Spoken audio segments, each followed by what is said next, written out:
Thank you very much for this introduction. I'll start with myself. I'm Alex. I'm the founder of Chili's. Today I've been tasked to actually moderate this panel about NFTs. So we're going to try to make it a little bit fun. We're not going to talk about only finance and stable coins. We're going to try to talk about entertainment, sports, and penguins. So first, probably we're going to start to introduce each of you guys. And I will start with Matt. Sure. Thanks, Alex. So, hi guys, I'm Matt.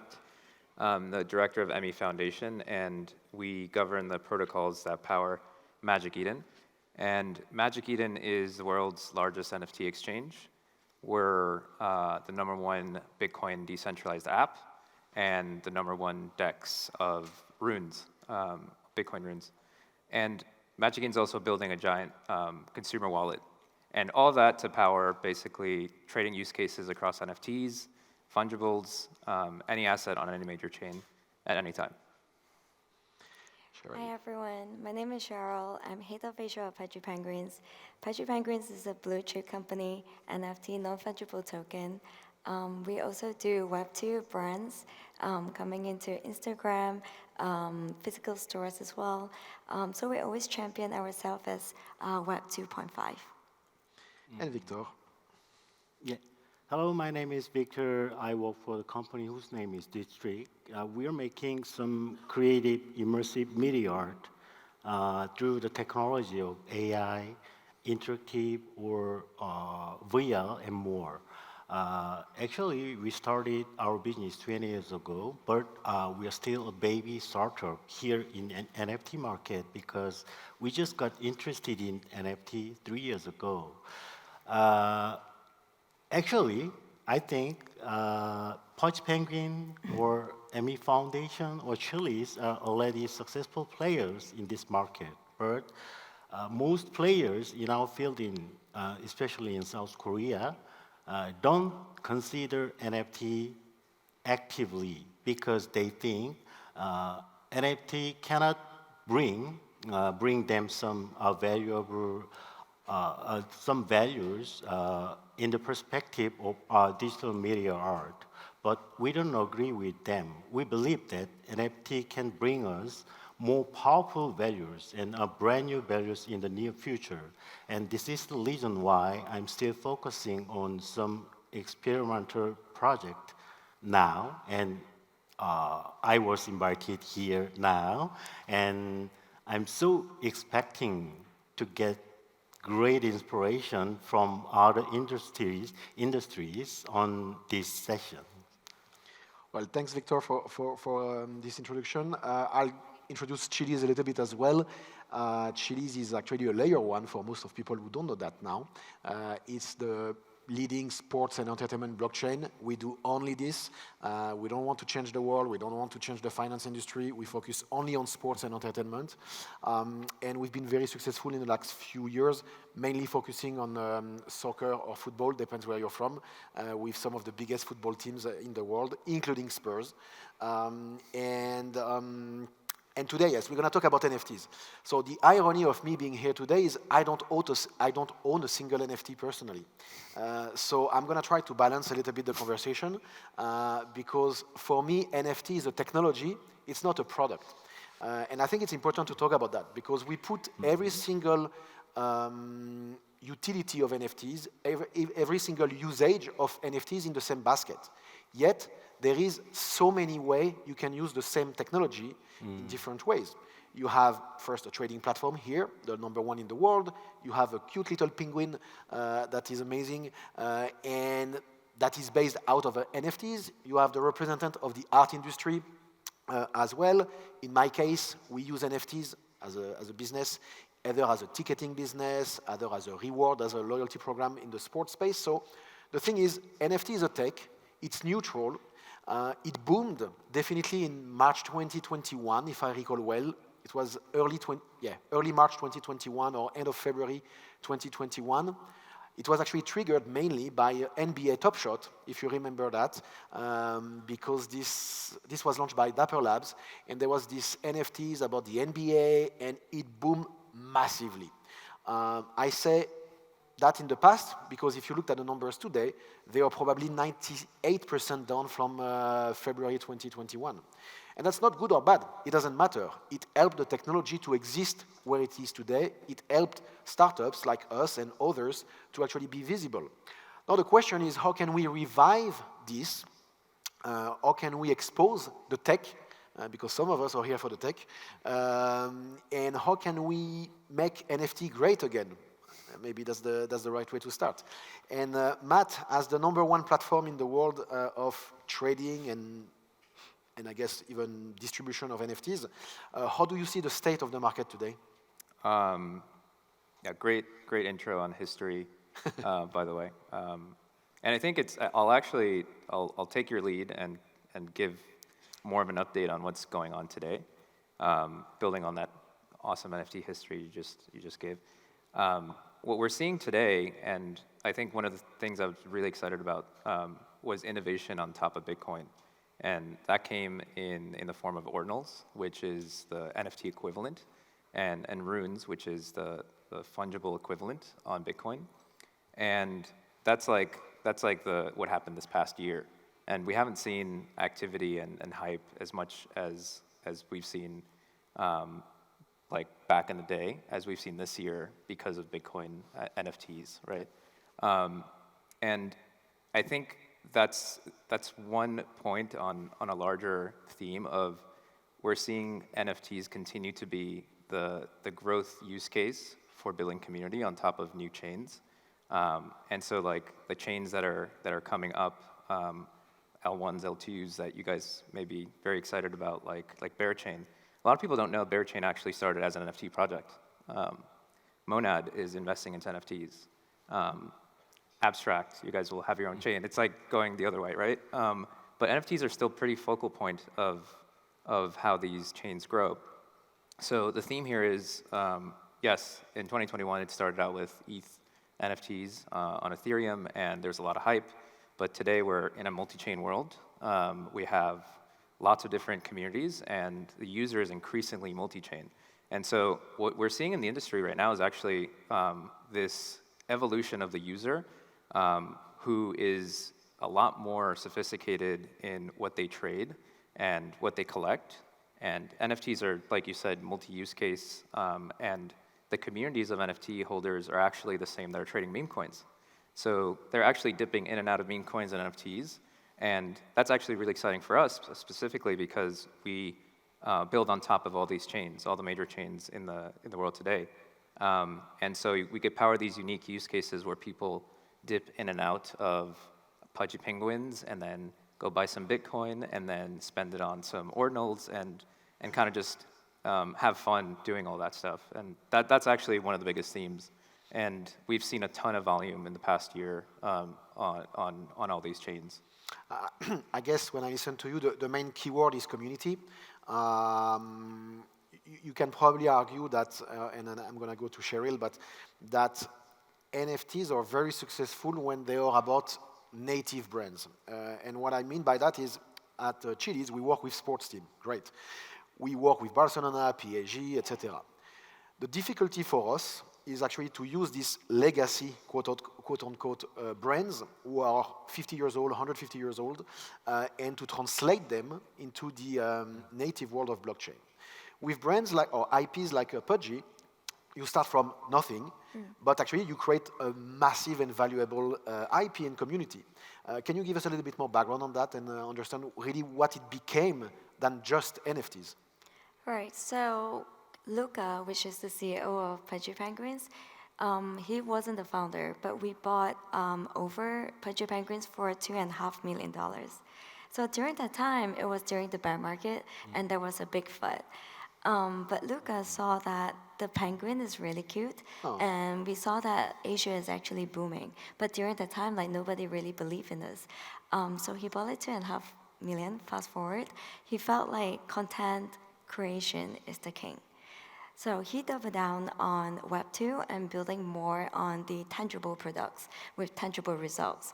So he wants to see that if the Web 2, how can we onboard the new fresh blood mostly from the Web2 side. So he tried to make a lot of Instagrams, videos and reels, which we are very proud of, and TikTok. Now that we are on 1.6 million followers on Instagram followers, we also have a lot of views as well. So we are going to like 100, 200 million kind of views every single day. And all of this are from Web2. There's nothing to do with Web3. So Luca, coming up from a dropshipping background, he understands the consumer trend.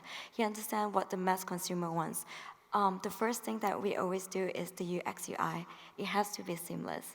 It has to be really easy to understand. Because if you couldn't onboard anyone from Web2, if it's too hard or too difficult that you have to create a wallet or seed phrases, then you wouldn't be able to onboard any few new people in.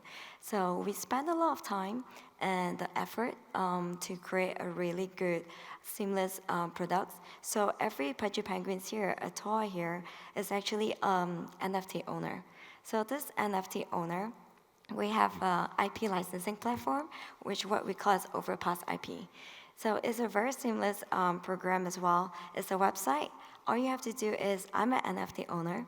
I put my NFT ID, 1234, and I submit it. So let's say, for example, which what we did was a Lotte partnership. So Lotte partnership come up to us and say, we would love to work with Pudgy Penguins, and I have a theme park. I have snacks distribution. But we need a lot of penguins. We need all different kind of characters. We're like, perfect. We have this Overpass IP platform that allows tons of, not millions, but thousands of Pudgy owners to be part of this program. So that's a website. Put on your Pudgy ID, 1234, and submit your ID.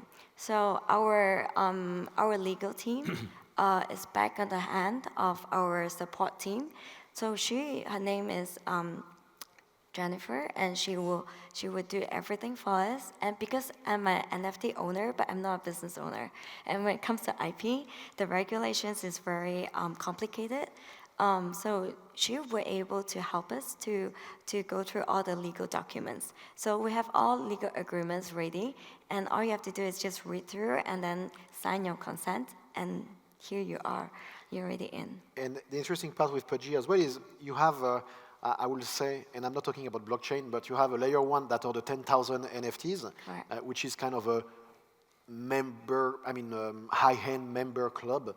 And then you manage to make this more mainstream, either with another set of NFTs or with any other product like the real world ones that you have. So you really became this 10,000 group of people to hopefully 1 million, 10 million at some point, and all out of NFTs. Victor, let's talk a little bit about art. It's another use case of the technology. I think you said earlier, before, that your background comes from the art space, right? Or the immersive space. And how do you see the technology as we know it today, either transforming the art space in Korea or even globally? Yes, of course, I believe so. Actually, we started our NFT journey 3 years ago with a great collaboration with some famous crypto artists. And we continued our journey creating some more NFT art, connecting our artworks to the real world. Physical goods such as a digital frame, mirror, cushions, and more. But we found out that the result was unsatisfactory, and it was because we failed to provide more values to the customers. But these trials gave us great implication on how we could go further on next project. But unfortunately, we couldn't have a chance to get a next project because the winter of crypto has begun. And early this year, we thought that it was finally the time to start a new project. and ask ourselves just one question. What's the key values we need to convey to the customers? We need to consider our financial failures in previous project. And we believe that two key features should be well organized. And one is the brand new art experience, different from traditional art. And the other is practical values for customers. And this year, finally, we have some new project in South Korea, and these two features are well reflected on our new project, Artist Seed, NFT Seed Vault NFT collection project. The collaboration with Upbeat made this project enable to offer more powerful benefits to customers. Customers can experience it both on mobile, their own mobile, and our art museum together. So we also have a plan to expand this experience to various other places, like Real Flower Garden in South Korea, and expand it to the global market with a collaboration with many possible partners in foreign countries. Okay. I'll talk a little bit about Chili's. So I'm going to ask myself the question. Hi, Alex. What does the Chili's do in the NFT space? Well, we do two things, and especially here. One, we have a partnership that we announced, well, actually at Chile as well a few weeks ago, or a few months ago with NeverPay, kind of a big company here. And NeverPay actually launched a wallet recently, Web3-ish wallet, but it's actually more like an NFT wallet, exclusively on Chili's for the time being, on the Chili's chain. And if you are a fan of Spurs, Paris Saint-Germain, Barcelona, or many other teams, you actually can just go on the NeverPay wallet. It's free. You create a wallet, and you can get NFT that's going to be minted.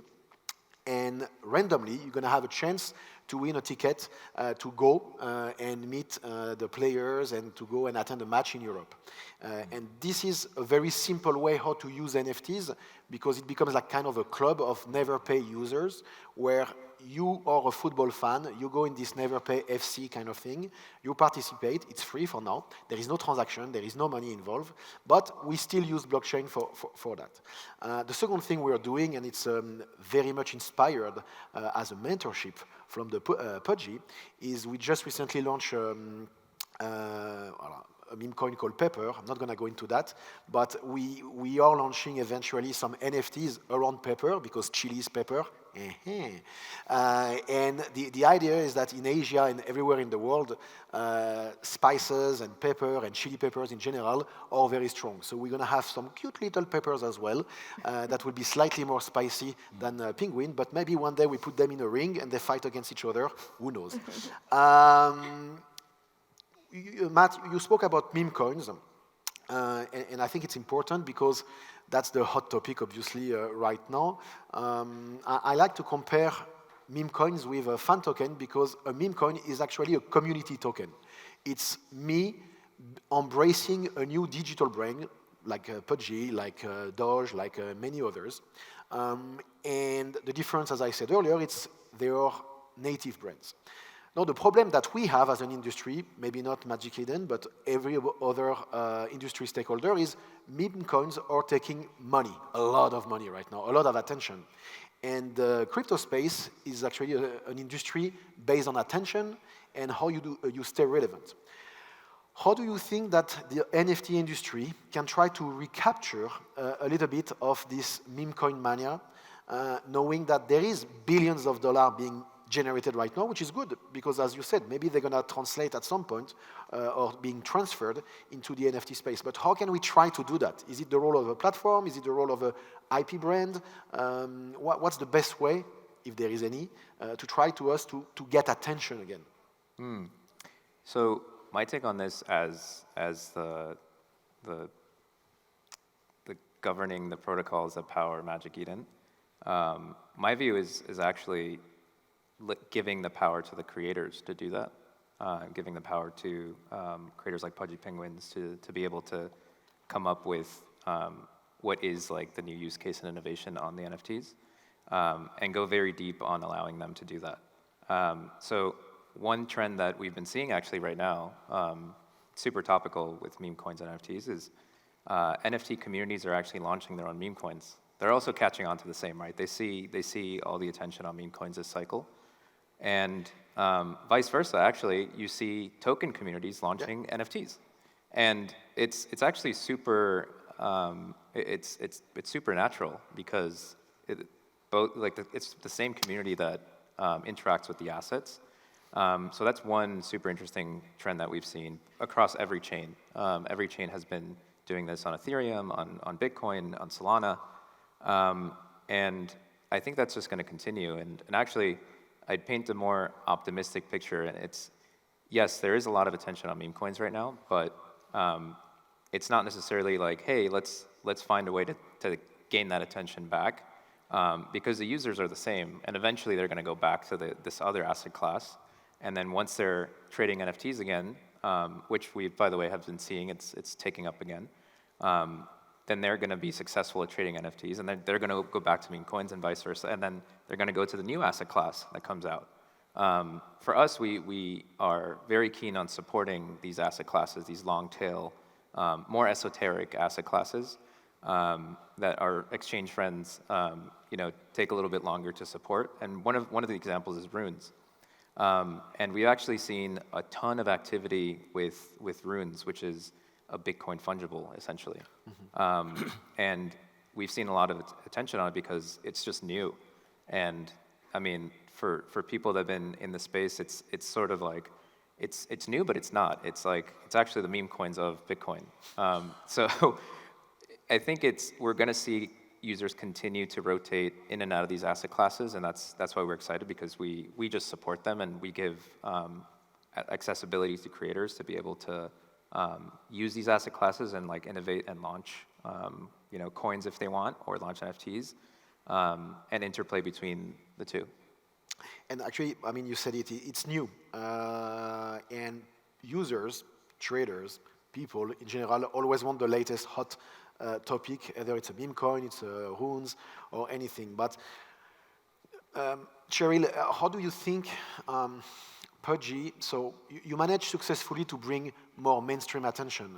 I know it's distributed, the QTV Penguins is distributed in Walmart in the US, I believe. Yeah. Is it distributed in other countries in the world as well, in some other convenience stores or supermarkets?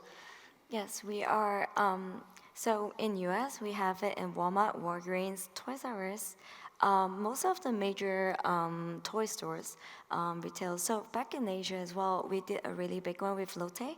So Lotte is the biggest distribution channels that we have. We're also we're talking to the Japanese departmental stores, also 7-Eleven convenience stores. In Singapore, they even have it in the claw machine, little toy stores too. So arcade games, we have arcade games in Chuck and Cheese, all of Dave and Buster's. So you'll be seeing a lot of Pudgy Penguins in all types of distributions. Yes. And did you just say that you have in the arcade game the ability to actually get a Pudgy Penguin, I guess with one of the things? It's one of the best sellers. But you have to pay with a coin, though. That's very sad. I hope you can pay soon with your Grab wallet or your We got a rare piece, like La Boo Boo. Okay, so just what are, if any, do you think there is a need of technical innovation? That's probably more true for Matt than for Pudgy, but is there a need of technical innovation from an NFT protocol or NFT standard, rather, to actually try to become more mainstream? Because the tech itself hasn't changed for the last 5-7 years, well, probably 7 years. Is there a need, and maybe not, but is there a need to have a new standard, a new ERC something that gives more? And I'll take an example that's going to be very personal, is for now, if I had to have a PFP as an NFT of me, can I have the opportunity one day to update it with hair, for example? Is it something I could do? Or is it something that is needed? Yeah, so I do think that technology is really important, especially when the AI is a hot topic that everyone is using right now.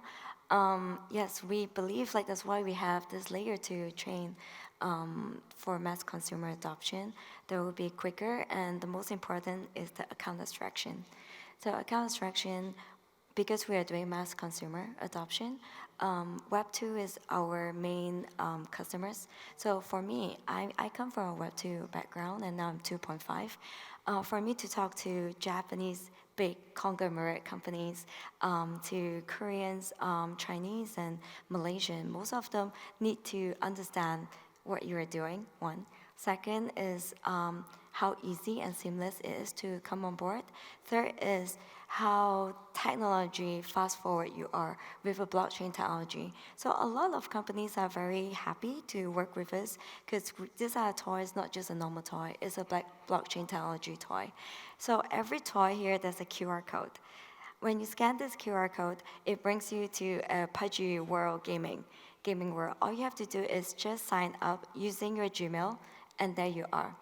So once you are there, a lot of blockchain wallets are opening like behind the scene, but no one knows that is an NFT or a blockchain. So this one is what we feel like a technology forward kind of world that we do need. And also that every blockchain wallet that we created, it actually gives back smart contracts that we created as well. It gives back to the NFT owners, to the creative artists, especially good for your art industry. So we felt like centralizing decentralized is a point of moving forward, that we always have to give back to the co-creators and evangelists too. I'm so jealous of your business because it's so easy, it's so fun to explain. I think we should talk about PUBG everywhere. We need to talk about blockchain because that's probably one of the best use case, and it's fun. Victor, talking about art, you were saying before that not everybody embrace NFT in the art space, and that's true. I'm sure it's true in Korea. That was 100% true in Europe, at least for the last few years. It's getting better and better. Same question about the technology. Do you think that there is a need of innovation to actually have quote-unquote traditional artists or OG artists using NFTs and trying to promote NFTs as something more valuable for the users, actually for the collectors? Okay. Actually, I think there have been many trials in art field, NFT art field, but I think many examples were limited in traditional area. I believe just a mirroring of traditional artwork or a success in auction house similar to that of traditional art should not be all NFT art can do to the art market. NFT art should give us some new values, should give customers some new values. For example, in our recent project, Artist Seed project, customers can grow their own seed and acquire their own unique flowers on mobile prior to in-person visit. And as a benefit of these kinds of activities, they acquire pre-pass to art museum. And once they visit our museum and enter the room of Artist Seed, they can witness their artwork is a part of our huge immersive art. And this is not the end. Their artwork can be a part of another immersive media art or real-world flower garden. And even we can make some unique metaverse art with their flowers. And I want to call this a sustainable art experience originated from people's participation. And if we focus on this sustainable art experience with people's participation, I think many good results will come out maybe next year. with the progress of related technologies. Okay. Cheryl, I think you said, and I love that because I use the same when I pitch our businesses, you said that you are more like a 2.5 company or a 2.5 product? Okay, so we say the same at Chili's actually. We say we are 2.5, 2.6, depend of the time. In a way, the point is that maybe when NFTs as a tech/product came in 2021, maybe we were too fast in embracing the utility of it, while actually the infrastructure is not yet fully ready, and account abstraction and like how to do it in an easy way. We at Chili's, we work with, as I said before here, with Never Pay, but we work with. We are probably one of the layer 1/blockchain company that works with the most traditional company. And the reason is because we work with legacy brands, because we don't claim ourselves, even though I'm pretty sure I said that as an introduction, that we're a Web3 company. And so we are trying to be that bridge, but the only thing that will make a difference over time is time. I mean, you can spend hundreds of millions of dollars trying to promote a technology or a product. At the end, it's only time that's going to allow user to embrace it. It's only time that's going to allow technology to evolve. And so, question first for Matt is, you should see as a neutral platform and as someone who can oversee the whole industry. I'm pretty sure you can see if there is a signal or a trend coming right now, in a way that if you see the market picking up a little bit, you are the first one to actually have access. It's public, but you have to see more than others. Where are we in the NFT market right now? Are we still lagging? Is it happening soon? When moon?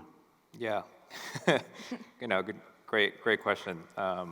I think people here probably want to know when. What I'll say is, yeah, you were spot on. As a neutral platform, we're across all the major chains today. You could think of us as the index of the NFT industry because we have majority share of all revenue, most users, most volume across chains, and one of the things that is super interesting, because we have this aggregated view of all user activity, is we are actually accelerating right now in transaction growth and user growth compared to the entire existence of Magic Eden. Just over the last year, we did $3 billion in transaction volume, which is half of all the volume we've ever done. So that means we're accelerating, right? And growing faster. And that's because we're able to see the aggregate view of all the chains that have been turning on NFTs and launching NFTs collections. And what I'll say is there is no stopping that from happening right now. Every chain that launches, they have NFT collections. Whether they're successful, we kind of start to see some activity in some new chains. And one example is ApeChain. ApeChain actually just launched like a month or so ago, and it's already a third of our users. And it's pretty insane how quickly communities flock to NFTs because they're a very exciting and new use case, and people can make NFT collections with a relative amount of work. And so what we've seen is, there's actually you're starting to see the industry pick up, definitely. And what we're watching is actually fungibles trading, because you could kind of think of NFTs almost like a luxury good, in the same way that when the economy's good and you do well at your job and your assets grow, you buy a house or you buy assets, you buy a car, you buy some luxury goods. With NFTs, or in the crypto space rather, when your portfolio grows, you do well, you have some native token, you want to spend it on a luxury good, you go buy, Pudgy Penguin, like a rare Pudgy. You go buy a CryptoPunk. You go buy some NFT art. And that's exactly what happens in the industry. And so that's why we're watching the fungible space very closely, because the next thing that comes is activity on NFTs. And it happens every cycle. It's you could kind of predict it. And actually, I had a question because I never asked. How many users Magic Eden has, or at least, what is the size of the market today of the NFT space, roughly? Yeah, so it's 1 million users across the core chains right now. That doesn't include Ape Chain. That doesn't like all the. Yeah, but it doesn't include all the new chains, and that's over the last year, right? And I think that's actually a very small number. That was going to be my point, and because we're going to soon run out of time, I was going to say that there is supposedly 400 million people, if not more, that are crypto-friendly, who owns either a bit of Bitcoin, either a bit of other tokens. But if there is only 1 million that owns NFTs or owns or interact, let's say, with NFTs, well, there is hope for all of us. This market's gonna grow. What we found interesting with NFTs versus fungible as well is the fact that what makes NFTs valuable is the fact that they are non-fungible. What makes NFTs non-valuable is the fact that they are non-fungible. Because the beauty of fungible trading, especially, is the liquidity and what you can run around that. So I think the right mix, at least for us as Chilis, but I'm sure it's for you as well, and true for Magic Eden as well, is how do you balance fungible and non-fungible at some point, because at the end, they are the same users. I don't think, I mean, that was probably not true a few years ago. I remember in February this year, I was in Paris, and there was this NFT Paris, an event, and I went there, and I felt like I was in a zoo, because I didn't understand anything about anyone. We are all dressed very differently.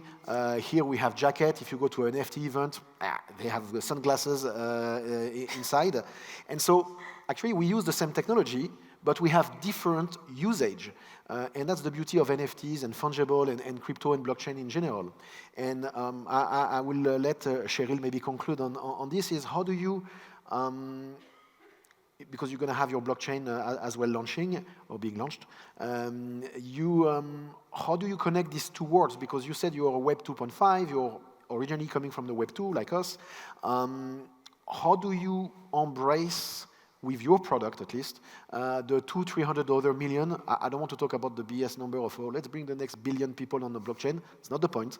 But how do you go from 10,000 Pudgy owners to 100,000 or 1 million clients, users, using blockchain? Using blockchain, so as everyone knows, we are already building an L2 chain, right? Abstract. So Pudgy Penguins across all the social media platforms. This is the very popular Pudgy Penguins. Aww. Instagram.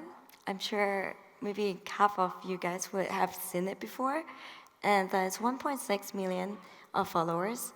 And every one of them is more than like 100, 200 millions of views. This is only just Instagram. TikTok, another few hundred millions. Chinese, Xiaohongshu, everywhere.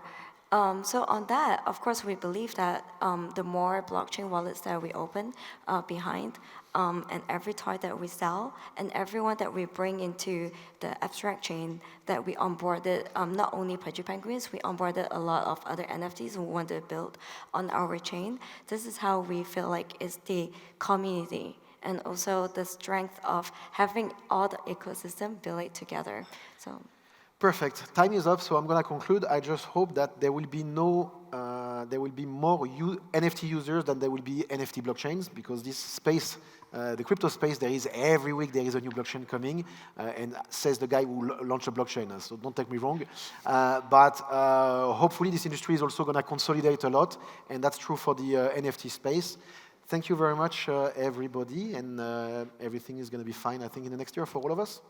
Thank you. Thank you, everyone.